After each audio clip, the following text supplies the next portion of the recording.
Masyarakat bukan objek, tapi mereka sebagai subjek dalam pembangunan daerah. Tadi Ibu Rasuna bilang kita juga harus punya data terpilah gender, sehingga ketika kita menyampaikan maksud kita menyampaikan ini loh Pak. Sejauh mana sih gitu masukan dari JMS ini bisa mempengaruhi kebijakan? Kalau kita melakukan advokasi, data itu yang menjadi data terpilah dan data dukungan secara verbal atau dalam bentuk kuantitatif itu kita kontrol apakah sesuai.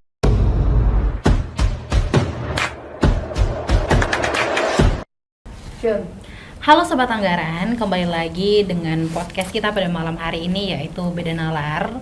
Dan hari ini kita akan membicarakan mengenai program, regulasi, atau sebuah angka-angka penganggaran. Kali ini juga kita hadir untuk membicarakan sesuatu yang lebih mendasar. Aku kan bertanya nih, sebenarnya Kak, kalau dari perspektif Kakak sendiri, apa sih peran maksimal dari JMS itu sendiri? Terima kasih Dek Mega.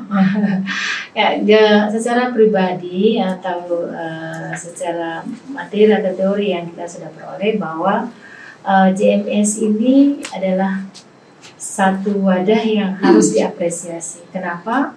Karena membutuhkan keberanian untuk kolaborasi, transparansi, kemudian sinergitas program kerja. Tentu saja kami, misalnya saya dari Badan Kerjasama Organisasi Wanita, itu adalah mitra pemerintah. Tetapi mitra pemerintah tentu saja melakukan sinergitas dalam beberapa kontrol, advokasi yang berkaitan dengan kebijakan, implementatifnya, kemudian kita berdiskusi bersama dengan teman-teman dari lintas sektoral. Jadi ada dari organisasi wanita, seperti kami dari BKW, itu menangani 34 organisasi. Tentu saja mereka memiliki visi dan misi yang berbeda, tetapi kita menyatu, apalagi sekarang dalam jaringan masyarakat sipil, ada dari WRG, ada dari NGO, terus ada dari perguruan tinggi, ada dari komunitas disabilitas. Tentu ini bagi kami adalah JMS itu sebagai penguat untuk melakukan advokasi terhadap implementatif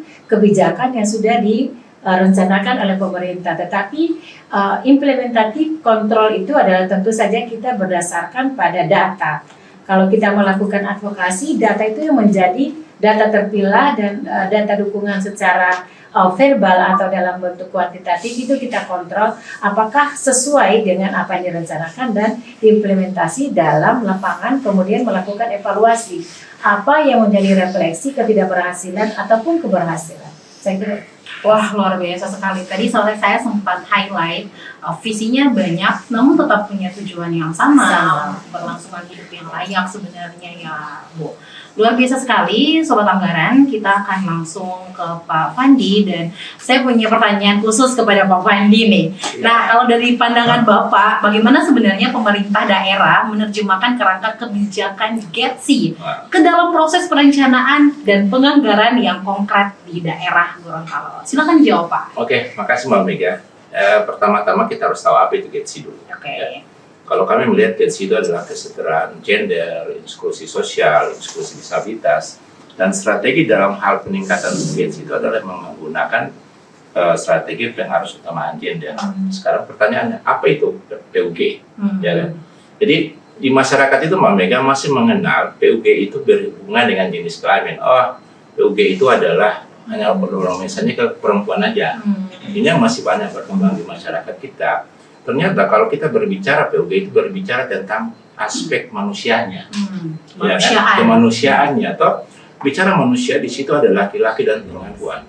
Tapi ingat, di balik masalah jenis kelamin ada latar belakang yang membuat masalah terkait dengan laki-laki dan perempuan. Jadi kita sekarang itu lebih fokus terkait dengan melakukan membumikan atau internalisasi PUG itu di dalam tataran masyarakat. Kalau kita kembali ke manusia bukan lagi sebagai objek, masyarakat bukan objek, tapi mereka sebagai subjek dalam pembangunan daerah, ya kan? Kalau kita berbicara lagi terkait dengan manusia atau infrastruktur yang berdampak pada manusia itu, pikirkan siapa penerima manfaatnya. Bagaimana dengan teman-teman disabilitas? Bagaimana dengan kelompok-kelompok rentan? Apakah itu punya dampak buat mereka? Dan kami di Provinsi Gorontalo ini, Pak, alhamdulillah kita bersyukur di mana kalau kita berbicara PUG itu kan sesuai dengan Asta Cita ya, Presiden Republik Indonesia terkait dengan pembangunan sumber daya, dan ini selaras dan relevan dengan visi Pak Gubernur dan Wakil Gubernur Pak Kusnar dan Ibu Ida menjadikan Gorontalo yang sejahtera dan mandiri. Dan alhamdulillah kita saat ini sudah punya Perda PUG Mbak Mega, Perda nomor 1 tahun 2026. Dan kerja-kerja ini akan kami terus lanjutkan untuk pembangunan GETSI. Dan ini juga, dan kita bicara PUG itu, kalau kita sekarang di Dinas Pemberdayaan Perempuan menganggap bahwa PUG itu bukan hanya dalam artian peraturan, tidak, tapi bagaimana perspektif berpikir. Iya, betul. Cara berpikir kita terkait dengan aspek manusianya secara utuh dan komprehensif. Iya. Apakah kebijakan pemerintah itu sudah punya dampak kepada seluruh masyarakat di Provinsi Gorontalo? Iya, betul sekali Pak. Ini akan terus kita lakukan untuk perencanaan, penganggaran harus selalu dengan responsif dan tersebut. Iya. Kita akan terus bekerja, Mbak. Oke, luar biasa sekali. Ditutup dengan kita terus bekerja, dan memang di Gorontalo sendiri pun alhamdulillahnya adalah sudah hadir begitu aturan, yaitu PUG, pengurus utama gender, dan kerja kita sebagai JMS adalah mengawal Kontrol implementasi. sosialnya Iya, kontrol sosial. Cocok. Oke. Sobat Anggaran, tidak lepas dengan pembahasan kita mengenai JMS, kita akan ke Ibu Wiwi nih. Dan iya, dari Bapeda. Dan kalau melihat bahwa memang JMS di Gorontalo itu baru terbentuk 1 tahun ini. Namun tidak lepas dari itu sudah banyak organisasi jaringan masyarakat sipil yang bergerak secara kolaboratif yang memang memperjuangkan hak-hak teman-teman rentan. Nah, menurut Ibu Wiwi, dari pandangan Ibu Wiwi sendiri, sejauh mana sih sebenarnya masukan dari JMS dan kelompok masyarakat sipil benar-benar mempengaruhi proses pengambilan keputusan anggaran daerah? Iya. Silakan Ibu. Iya, terima kasih Dek Mega.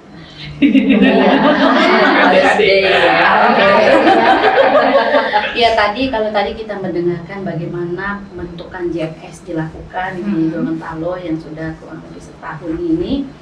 Nah, terkait dengan sejauh mana sih gitu masukan dari JMS ini bisa mempengaruhi kebijakan. Kalau kita lihat selama kurun waktu dalam setahun ini, sebenarnya masukan-masukan dari JMS itu sudah memberikan pengaruh ya kepada setiap keputusan ataupun mungkin kebijakan yang dikeluarkan begitu oleh pemerintah daerah. Nah, ini kita bisa lihat dengan melalui Bapeda begitu membentuk forum Gorontalo Inklusi. Itu diformalkan begitu ya. Kalau biasanya di beberapa tahun sebelumnya di Sekretariat SDGs kita mempunyya forum non-state actor. Isinya adalah juga organisasi masyarakat sipil. Nah, dengan masuknya skala diadvokasi sehingga terbentuk jaringan masyarakat sipil, sehingga masyarakat sipil yang ada di Gorontalo itu menjadi semakin kuat begitu kapasitasnya, sehingga masukan-masukan yang disampaikan kepada pemerintah menjadi lebih berbasis data dan fakta. Nah, kita bisa lihat pengaruh-pengaruh yang masukan yang disampaikan oleh JMS itu lewat misalnya ada peningkatan perhatian terhadap akses layanan publik, terutama untuk kelompok-kelompok rentan tadi, disabilitas, perempuan, anak, dan juga lansia ya yang masuk dalam kelompok rentan. Ada juga ketika kami melakukan pembahasan terkait dengan program dan kegiatan itu, ada OPD itu mulai juga melihat sasaran-sasaran program dan kegiatannya itu siapa, sudah menjadi lebih spesifik. Kalau biasanya masih umum, ini sudah mulai lebih spesifik. Berapa banyak perempuan yang akan menjadi sasaran, apakah ada disabilitas yang masuk menjadi sasaran, itu sudah mulai dilihat oleh OPD ketika melakukan perumusan perencanaan kegiatan. Yang kedua juga pengaruhnya bisa kita lihat dari partisipasi mekanisme partisipasi yang dibangun dalam proses perencanaan oleh Bapeda. Nah, kita mulai sebelumnya memang sudah masuk ya ketika ada di Musrembang atau di forum konsultasi publik itu sudah diundang ya perwakilan-perwakilan daripada JMS untuk hadir memberikan masukan. Itu sudah ada.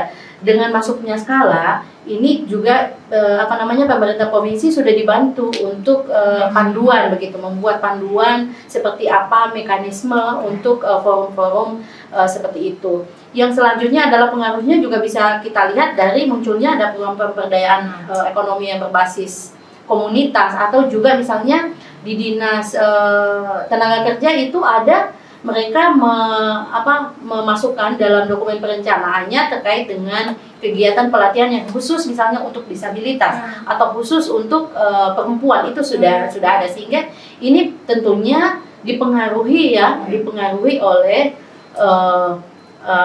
pendapat atau masukan ide dari JMS yang ada selama ini. Karena kalau kami melihat bahwa JMS itu punya peran yang sangat strategis karena mereka punya pengalaman di tingkat masyarakat sehingga bisa memotret lebih jelas begitu ya, seperti apa kebutuhan real daripada masyarakat yang biasanya bisa jadi ya kebutuhan ada yang terlewati oleh pemerintah. Nah, masukan yang disampaikan oleh JMS ini tentunya bisa makin memperkaya begitu ya, memperkuat bagaimana kebijakan yang lebih inklusif begitu. Seperti itu mungkin Ade Mega. Oke, terima kasih Ibu Wiwi. Saya dipanggil Ade nih. Oke, Sobat Anggaran, kalau kita meng-highlight tadi apa yang Ibu Wiwi sampaikan, memang masuknya JMS ini itu memperkuat ide-ide dan gagasan, karena memang JMS itu sudah punya ide kemudian gagasan yang sesuai dengan bidang mereka masing-masing. Oke teman-teman, kita lanjut ke pertanyaan selanjutnya dengan Kak Fatrahala. Ini panggilnya Kak, Ibu, Mbak. Terserah deh Mega. Oke, Kak. Bersepakat untuk Kak aja. Yang dekat dengan Dek Mega gitu. Oke, Kak Fatra. Kalau Kak Fatra melihat bagaimana sebenarnya ya JMS ini menjaga posisi sebagai aktor kontrol sosial ketika di saat yang sama harus membangun kerjasama dengan pemerintah daerah. Oke, makasih Kak Mega. Jadi ini mungkin relate juga apa yang disampaikan oleh Ibu Rasuna tadi ya, untuk secara positioning itu juga memang kita kalau di level advokasi atau misalnya ada pendekatan-pendekatan yang memang ada OPD memang yang kayaknya kita tidak bisa frontal, kita punya cara tersendiri nih untuk advokasi, atau misalnya kayaknya untuk mendorong isu ini biar didengar, kita perlu pendekatan yang persuasif, misalnya dengan Ibu Wiwi misalnya, atau misalnya dengan Pak Fandi, kayaknya Pak Fandi itu ya kita juga harus mengenal begitu agar apa juga yang kita dorong, apa yang kita ingin suarakan itu tidak jadi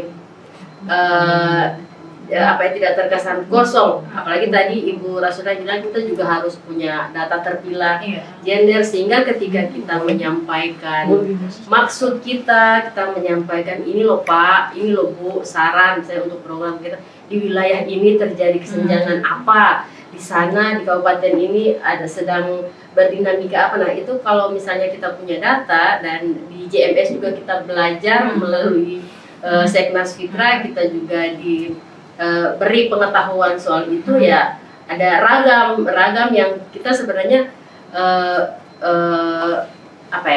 bukan nyaman juga, cocoknya untuk isu ini kita menyampaikan dengan cara bagaimana agar kita juga tidak jadi tidak jadi terkesan mungkin asal atau bagaimana. Terus yang berikutnya kita juga harus paham timing, misalnya perencanaan di daerah itu bulan-bulan apa, jangan sampai kita masuk di bulan yang memang ya sudah tidak bisa, karena pemerintah juga kan secara nasional juga sudah diatur kapan tahapan perencanaan, kapan pelaksanaan, kapan evaluasi. Nah kita datang di saat yang kapan menyodorkan pemerintah daerah juga tidak bisa berbuat apa-apa, yang ada malah kita yang kecewa, kita yang rugi mungkin, kita yang jadi, bagaimana ini tentang tidak mendengar, segala begitu itu. Ya kita juga penting lah gitu untuk mengetahui itu supaya klop ketika misalnya kayaknya ini tahap lain lewat misalnya lewat musren, lewat apa ya, tidak juga apa yang kita sampaikan di musren sudah itu yang akan dieksekusi oleh pemerintah daerah, tidak seperti itu juga. Nah, di sini kita akan berproses untuk mengawal. Bu, itu juga ketika misalnya kehadiran atau partisipasi kita di musyawarah itu juga jadi alat tagih. Kami sudah menyuarakan ini Bu tahun lalu, untuk tahun ke depan kami hadir menyampaikan ini, kenapa belum ada, sehingga kan kalau itu masuk di berita acara misalnya kan enak juga ya, kita mudah men-tracking seperti, sehingga partisipasi kita juga penting, sehingga ya kalau dibilang kontrol juga ya kita juga mengawasi seperti itu, kita juga mengawasi. Nah sebenarnya pemerintah juga ya tidak yang juga menutup diri. Bagaimana itu saya tidak tahu OPD yang mana atau misalnya bagaimana, itu juga tidak, cuma memang selama ini banyaklah metode yang perlu kita lalui seperti itu, dan yang penting timing perencanaan kita juga sebagai JMS harus kuasa. Oke. Keren banget Kak Atai. Satu yang saya tarik adalah cara strategis dari JMS itu sendiri. Masih dengan Kak Fatra Hala, saya biasanya memanggil Kak Atai. Iya, ini yang membuat saya penasaran, dan kayaknya teman-teman atau sobat anggaran itu kemudian harus mengetahui ini juga. Sebenarnya secara vokasi paling konkret dari yang JMS lakukan, kemudian suara-suara dari kelompok rentan, misalkan ya perempuan-perempuan yang ada di desa yang tidak didengar begitu, itu bagaimana kemudian bisa disampaikan gitu? Apa cara dan metode advokasi yang dilakukan oleh JMS? Ya, kalau sejauh ini kami menempuhnya itu melalui policy brief, Kak Mega, sehingga kita dari policy brief itu tidak hanya satu organisasi dan yang mengawal satu isu saja, sehingga di satu policy brief dengan latar belakang anggota yang berbeda-beda itu jadi lebih memperkaya kualitas policy brief itu seperti itu. Nah kalau misalnya juga kita bicara policy brief atau kertas kebijakan, ya tentu harus ada data yang kuat, harus ada basis argumennya juga harus jelas, terus ada rekomendasi, tidak mengawang-awang seperti itu, sehingga pemerintah daerah juga ketika membaca, ketika menelaah mungkin kalau bahasanya, ya itu dipahami juga seperti itu. Apa sih yang mau disasar? Misalnya yang selama ini mungkin isu perempuan, anak, atau isu Getsi misalnya kemarin-kemarin masih dianggap cross-cutting isu, ke depan harus jadi main isu. Ya, betul. Itu yang kita perjuangkan dari JMS. Ya, kurang lebih seperti itu. Semoga bisa jadi main isu, bukan lagi hanya cross-cutting isu. Iya. Sobat anggaran, keren banget kan ya podcast kita hari ini gitu. Oke, kita masih berada pada titik narasumbernya JMS gitu. Masih kita kan ke kanan saya melihat ibu yang menggunakan jilbab orange. Iya. Menurut Ibu Rasuna, dalam konteks keberlanjutan, tantangan apa sih sebenarnya yang dirasakan oleh jaringan masyarakat sipil itu sendiri? Apa yang merupakan ini tantangan banget nih di ini? Menurut Ibu apa tantangannya? Terima kasih Demega. Yang pertama adalah tantangan yang dari JMS itu tentu saja yang berkaitan dengan bagaimana keberterimaan dari kita anggota JMS itu terhadap variatif visi misi kita yang berbeda, tetapi memiliki tujuan yang sama. Jadi yang dihindari adalah tentang ego sentralnya ya, itu yang pertama. Yang kedua adalah bagaimana mindset kita atau previous knowledge kita sebagai orang yang berada dalam jaringan itu tentu memiliki kapasitas. Pertama adalah bagaimana cara kita melakukan advokasi. Karena kita berada pada tim, berarti keberterimaan dulu variasi kita.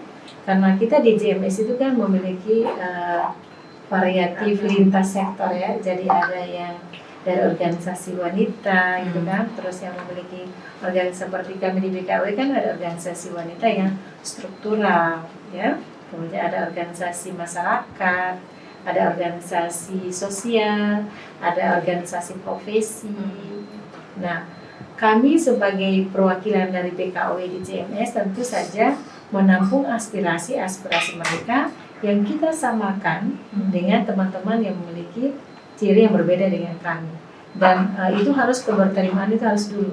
Bagaimana pembertahanan terhadap forum JMS ini itu adalah harus dalam langkah yang sama. Nah, alhamdulillah kita difasilitasi oleh dari pemerintah ya, tentu saja dari Bapeda, kemudian dari GETSI, dan alhamdulillah dari Seknas Fitra ya, Skala itu sangat memberikan manfaat kepada kita. Bagaimana cara kita melakukan advokasi, tentu dengan beberapa topik yang kemarin ini atau tadi ini kita sangat sangat signifikan ilmu yang didapat. Secara pribadi saya sebagai seorang akademisi, tapi saya juga berada dalam aktivitas organisasi masyarakat khusus di perempuan, anak, dan kalau rentan itu sangat bermanfaat. Misalnya bagaimana kita melakukan advokasi untuk memenangkan apa yang menjadi ide kita berdasarkan problem dari roots growth ya, dari akar rumput. Kemudian kita lakukan ini secara ilmiah, mereka bimbing kita bagaimana mengidentifikasi masalah, kemudian bagaimana cara kita melakukan analisis terhadap data terpilah, sampai pada bagaimana kita dibimbing untuk melakukan argumentatif pada pembuatan rencana anggaran. Dan alhamdulillah kita dapat ilmu itu. Berarti dengan ilmu-ilmu yang kita dapat secara bersama, kita komitmen bahwa kita siap untuk melakukan advokasi, tetapi dengan langkah-langkah yang strategis. Tadi dikatakan oleh Bu Patra ada humanis. Mungkin ada humanis, tetapi kita melakukan strategi yang akademis. Sehingga data kuantitatif dan kualitatif itu dapat kita pertanggungjawabkan. Dan bagaimana cara kita memenangkan itu adalah dengan argumentasi. Yang kedua adalah tentu saja kalau kami kan di skala provinsi. Nah, ternyata di JMS itu bagaimana cara kita mengadvokasi itu secara teknis, secara kuantitatif itu kan banyak di kabupaten dan kota. Nah, kami juga dibimbing bagaimana kita melakukan persuasif kolaboratif provinsi dengan daerah. Misalnya di polis briefnya kita itu kan kelompoknya kami misalnya ya, kita ambil tentang bagaimana kita menyuarakan tentang pembertahanan terhadap peningkatan ekonomi keluarga dan eksistensi dari perempuan khusus profesi petani. Nah, di situ kan kita melihat bahwa ternyata dari analisis data, kami juga tentu rekomendasi dari data yang kami baca dari Bapeda bahwa 0,5% itu keberterimaan pemberian dana rata-rata itu kan perempuan itu masih berada pada posisi tataran 0,5%. Berarti kan masih harus perlu kita genjot. Nah, kekurangan-kekurangan ini tentu saja kita tidak frontal bahwa harus dinaikkan, tetapi ada kekuatan akademik yang kita sedorkan bahwa secara kuantitatif ini kita minta adalah bukan kesamaan, tetapi bagaimana kesetaraan ini bisa diakomodir oleh teman-teman yang di OPD. Tentu saja misalnya kami dari tadi mengangkat tentang police brief untuk petani perempuan, maka kita akan melihat zona-zona mana yang presentasi belum terakomodirnya terhadap pemberdayaan petani perempuan. Sementara mereka juga memiliki hak yang sama. Tentu saja ini kita analisis. Bisa mungkin ini adalah karena mindset. Yang kedua adalah mungkin karena budaya.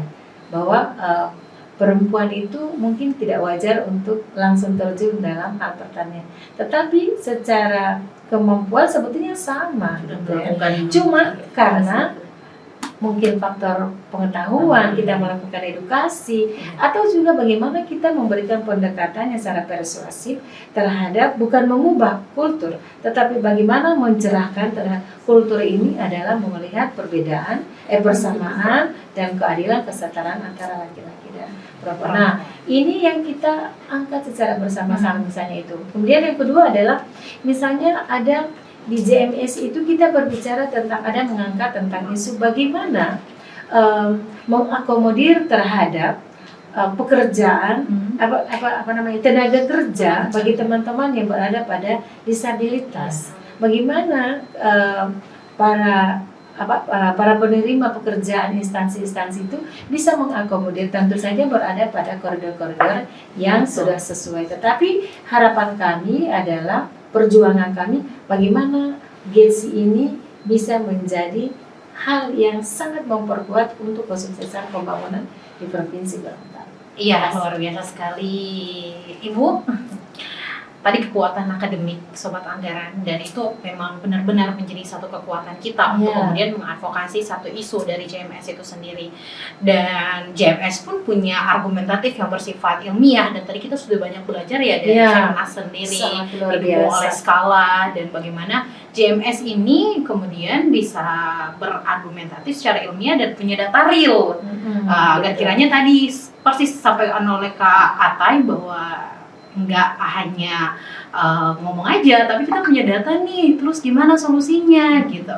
Oke, Sobat Anggaran, kita akan ke Pak Fandi, dan saya langsung bertanya nih sama Pak Fandi ya. Bisa ya Pak ya? Bisa dong. Oke. Silakan Mega.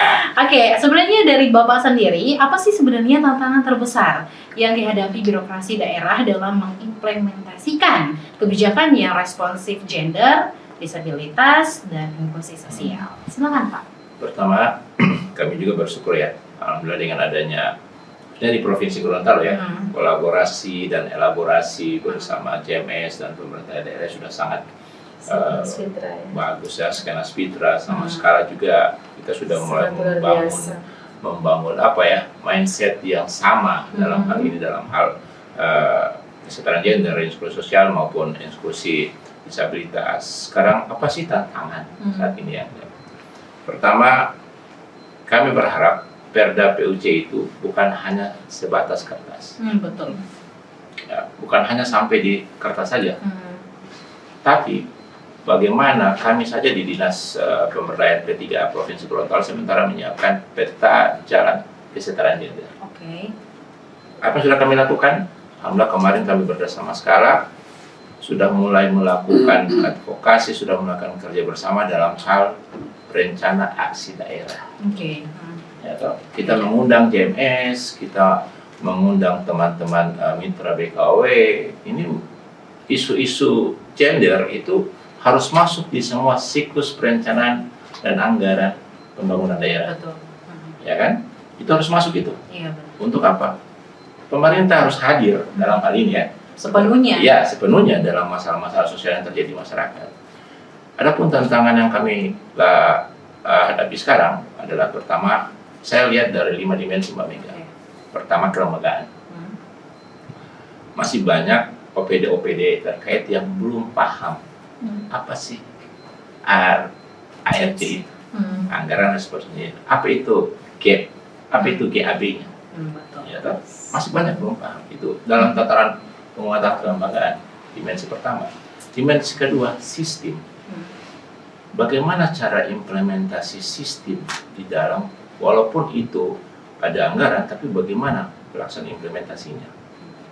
Yang ketiga adalah SDM-nya. Iya, sumber daya. Iya, sumber daya, kapabilitas dan kompetensi SDM OPD-OPD dalam hal perencanaan, implementasi, penganggaran maupun evaluasi. Itu. Yang keempat adalah anggaran. Apalagi di zaman sekarang Mbak Mega ya. Fiskal daerah yang sangat fluktuatif, yang sangat itu. Cuma kami mendorong sekarang bukan bicara kuantitas anggaran yang alokasikan, tapi seberapa jauh kualitas itu berdampak kepada masyarakat. Betul. Ini bagian dari kemanusiaan. Bagian dari kemanusiaan. Dan terakhir adalah infrastruktur. Bagaimana dengan kaum-kaum disabilitas, kaum-kaum kelompok rentan yang masih ada di luar sana, yang membutuhkan infrastruktur yang ramah terkait dengan hal-hal itu. Jadi 5 itu yang menjadi tantangan kami pemerintah daerah. Tapi satu yang harus kami yakinkan adalah alhamdulillah dengan elaborasi JMS, Tema Fitra, Skala, kita akan terus bekerja. Iya. Untuk siapa? Untuk masyarakat Provinsi Gorontalo yang lebih baik. Oke, Sobat Anggaran, yang perlu kita highlight bahwa kita akan terus bekerja demi masyarakat Provinsi Gorontalo karena ini merupakan isu kemanusiaan. Kita akan ke Mbak Wiwi nih, sebelum kita akan pergi ke closing statement tiap-tiap narasumber kita malam hari ini. Kalau dari sudut pandang Mbak Wiwi, mungkin bisa diceritakan ya, dibagi oleh Sobat Anggaran, apa sebenarnya perubahan atau cara kerja birokrasi yang paling terasa setelah adanya kolaborasi dengan CMS atau program seperti Skala. Oke, silakan Mbak. Iya, terima kasih. Nah, kalau terkait dengan cara kerja birokrasi biasanya ya, kalau kita lihat, kita dengar, baca di media sosial, kadang-kadang lebih banyak negatifnya begitu. Birokrasi itu seperti apa? Nah, dengan adanya biasanya kegiatan-kegiatan yang dilakukan mungkin administratif saja, yang penting selesai. Pandangan yang dari luar simbolis ya, seperti itu, yang penting selesai, terselenggaranya sosialisasi selesai begitu. Dampaknya seperti apa kadang-kadang mungkin tidak dipikirkan lebih lanjut. Biasanya seperti itu ya pandangan dari luar. Nah, dengan adanya kolaborasi yang dilakukan antara JMS dengan pemerintah daerah melalui program Skala yang juga Seknas Fitra juga mengadvokasi JMS selama ini, banyak perubahan-perubahan yang terjadi. Kalau kita lihat kemarin selama 3 hari JMS mendapatkan penguatan dari Seknas Fitra. Tentunya ini membuka cara berpikir dari JMS seperti apa pemerintah, seperti apa proses yang dilakukan oleh pemerintah selama ini. Begitu juga pemerintah melakukan penguatan-penguatan secara internal. Ya, jadi sama-sama mulai melihat seperti apa JMS bekerja. JMS juga melihat seperti apa pemerintah. Nah, ketika hal ini menjadi lebih terang begitu, tentunya akan ada saling understanding begitu, ada pengertian begitu ya, ada pemahaman seperti apa posisi masing-masing. Nah, perubahan yang ada di birokrasi itu yang pertama kita bisa lihat bahwa penggunaan data terpilah. Jadi OPD itu sudah mulai menggunakan data terpilah untuk proses perencanaan.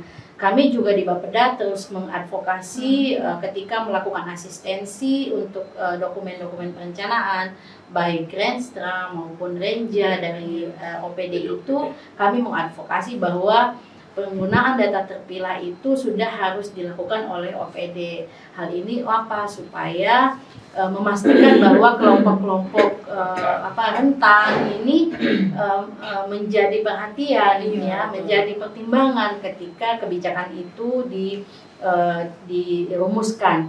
Yang kedua adalah kita bisa lihat perubahannya itu di forum-forum konsultasi yang mulai inklusif, ya, sudah lebih terbuka begitu ya. Sudah jadi OMS itu tidak hanya datang saja, tapi kita mintakan sebenarnya seperti apa pendapat mereka, apa saja yang bisa disampaikan. Jadi secara terbuka kita membuka hal tersebut. Hal lainnya adalah perubahan yang bisa kita lihat adalah ASN itu khususnya dalam proses perencanaan itu mulai melihat, memahami pentingnya analisis gender, ya, analisis gender dan inklusi sosial. Skala juga memfasilitasi OPD untuk bagaimana gender budget settlement dilakukan, bagaimana GAP dilakukan, sehingga hal ini kan analisis gender ini bisa membuat kerangka acuan kerja yang dilakukan itu menjadi lebih inklusif. Jadi bisa melihat lebih dalam, tidak lagi dibuat untuk formalitas saja. Yang penting ada KK misalnya, ada kegiatan, tapi OPD itu menjadi lebih dalam, melihat seperti apa sasaran, akan seperti apa kegiatan ini dilakukan. Nah, itu beberapa perubahan yang kita bisa lihat dari kinerja birokrasi yang ada sejak proses kolaborasi ini terjadi, dan ini tentunya menjadi hal yang sangat menggembirakan ya. Pembangunan di Gorontalo menjadi lebih inklusif yang kita harapkan memang sejak dulu itu sudah mulai berproses. Tentunya ini menjadi harapan kita semua, sehingga seluruh kelompok-kelompok rentan yang tadinya mungkin bisa jadi tidak menjadi bagian daripada proses pembangunan selama ini cuma menjadi objek, tapi menjadi subjek yang lebih aktif gitu ya, menyuarakan seperti apa kebutuhannya. Nah, ini kami kira menjadi hal yang sangat baik, kolaborasi yang terjadi selama ini. Mungkin itu. Terima kasih Mbak Wiwi. Objek dan subjek, dan kelompok rentan itu bukan objek ya. Kita sepakat bahwa kelompok rentan itu bukan objek, mereka ada subjek, ada nilai di situ. Nilainya apa, Sobat Anggaran? Yaitu nilai kemanusiaan. Yang mungkin itu adalah alasan semua teman-teman JMS hari ini masih berdiri tegak dan memperjuangkan keadilan itu. Oke, saya akan ke closing statement nih. Namun closing statementnya mungkin lebih ke harapan. Kolaborasi seperti apa ke depan, JMS-nya seperti apa, PMD-nya juga seperti apa gitu. Dimulai oleh siapa dulu? Saya. Oke, silakan. Kata kuncinya adalah yang pertama, together we can. Together we can. Ya. Kalau kita bekerja bersama pasti bisa. Yang kedua adalah mutual intergibility. Jadi JMS itu pasti juga memiliki mutual terhadap pemerintah, dan pemerintah juga memiliki mutual intergibility. Jadi kita saling cross sectional, ya. Jadi kita sama-sama bersama. Kemudian yang ketiga adalah tentu saja bagaimana kelompok-kelompok rentan ini menjadi sesuatu yang bukan menjadi simbolik, Betul. tetapi adalah mereka adalah sebagai yang memiliki posisi yang sama. Kalau bukan sekarang, kapan lagi? Kalau bukan kita, siapa lagi? Itu istilahnya. Jadi mari kita bersama bergandengan tangan JMS dan pemerintah untuk kepentingan Provinsi Gorontalo. Terima kasih. Kita beralih ke Pak Fandi. Silakan Pak Fandi. Sekali lagi bahwa kami tegaskan bahwa PUG itu bukan program, tapi PUG itu adalah bagaimana perspektif berpikir terkait dengan masalah sosial yang ada di masyarakat. Itu yang pertama. Yang kedua, nilai kemanusiaan yang harus kita kedepankan dalam hal aspek pembangunan daerah itu sangat-sangat penting. Semua punya kesejahteraan yang sama. Ya, baik laki-laki, perempuan, kelompok disabilitas, kelompok rentan, lansia, itu juga punya bagian dari pembangunan daerah di Provinsi Gorontalo. Terus satu lagi Mbak, ini fresh from the oven ini, Bu Wiwi ya. Alhamdulillah kemarin BPS baru melakukan rilis indeks ketimpangan gender di Provinsi Gorontalo pada tahun 2025 ini mengalami dari IKG 2025 0,343 mengalami penurunan dari tahun 2004 sebesar 0,022.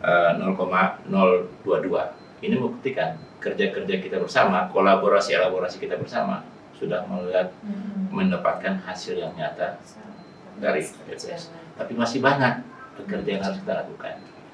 Komitmen kita, konsisten kita untuk menciptakan nilai-nilai kemanusiaan ini. Terima kasih. Terima kasih Pak Fandi. Mungkin kembali lagi ke Ibu Wiwi untuk closing statement dan harapannya ya. Silakan. Iya. Harapan pasti banyak ya. Kita sangat berharap untuk segala hal yang baik. Jadi keterbukaan, partisipatif, pemanfaatan data yang baik itu menjadi fondasi untuk tata kelola pemerintahan yang lebih baik. Nah, tentunya di tengah segala tantangan, keterbatasan, kolaborasi menjadi satu kata kunci yang penting untuk terus kita bawa dalam setiap kegiatan. Kemitraan multi pihak itu menjadi keharusan ketika kita melakukan aktivitas, karena kita segala hal terbatas. Tidak mungkin pemerintah melakukan sendirian pembangunan yang ada. Tentu butuh kontribusi dari BKW, dari YG, dari OMS yang lainnya, dari Japesda dan semua jaringan masyarakat sipil, sehingga dengan kolaborasi yang ada yang berkualitas, tentunya pembangunan yang inklusif dan berkelanjutan itu tentunya kita harapkan akan terwujud di Provinsi Keempat. Itu saja. Saya senyum terus nih dengan narasumber kita. Oke, untuk Kak Atai, silakan. Banyak sudah disampaikan ini kami kan, tinggal apa lagi yang kalau kami sebagai bagian dari JMS tentu semoga tetap solid gitu ya, tetap solid untuk kerja-kerja advokasinya, terus ya jangan lupa tetap by data, harus ada pemetaan, butuh strategi pendampingan juga seperti itu. Terus bagaimana harus gerak cepat, harus taktis juga, harus taktis merespon ketika ada penolakan. Soalnya banyak kali ditolak. Jadi sekarang sudah ada strategi strategi juga. Kalau ditolak satu pintu tertutup pasti ada 9 pintu lain yang terbuka. 2 itu Pak Fadil dan Ibu ya. Jadi sekarang harus cari 7 lagi. Siapakah itu? Mari kita lagi sama-sama cari. Mungkin itu kali ya. Oke, terima kasih Kak Atai atas harapannya. Teman-teman, sobat anggaran, CMS bekerja dan kita semua bekerja itu dari hati, karena kita melihat bahwa isu ini merupakan isu kemanusiaan, dan seperti yang dikatakan Ibu Rasuna tadi, kalau bukan sekarang kapan lagi ya, kalau bukan kita ya siapa lagi gitu. Dan itu sangat-sangat penting untuk kemudian menjadi bahan refleksi kita setiap hari. Yang sudah hari ini skala bawah dan sekelas bawah ke kita, itu adalah bentuk bagaimana kemudian kita bisa belajar dan membuka pintu-pintu yang lain. Kalau tadi Kak Fatra bilang ada 9 pintu, ya mungkin bisa ditambahkan ada 100 pintu. Jadi kita bisa masuk ke segala lini. Dan luar biasa sekali diskusi kita pada hari ini. Mungkin itu saja dulu ya. Semoga kerja-kerja advokasi kita yang berbasis dari akar rumput terus berjalan, dan kita nggak akan pernah bosan ketika bicara mengenai keadilan dan masyarakat rentan. Oke, Sobat Anggaran, saya Mega selaku host pada hari ini undur diri. Billahi taufiq wa hidayah. Wassalamualaikum warahmatullahi wabarakatuh. Kayaknya kita harus bergantian tangan dulu. Bergantian tangan dulu. Ayo. Oke. Untuk masyarakat Gorontalo yang sejahtera, dan berkeadilan, lebih dan inklusif. Oke.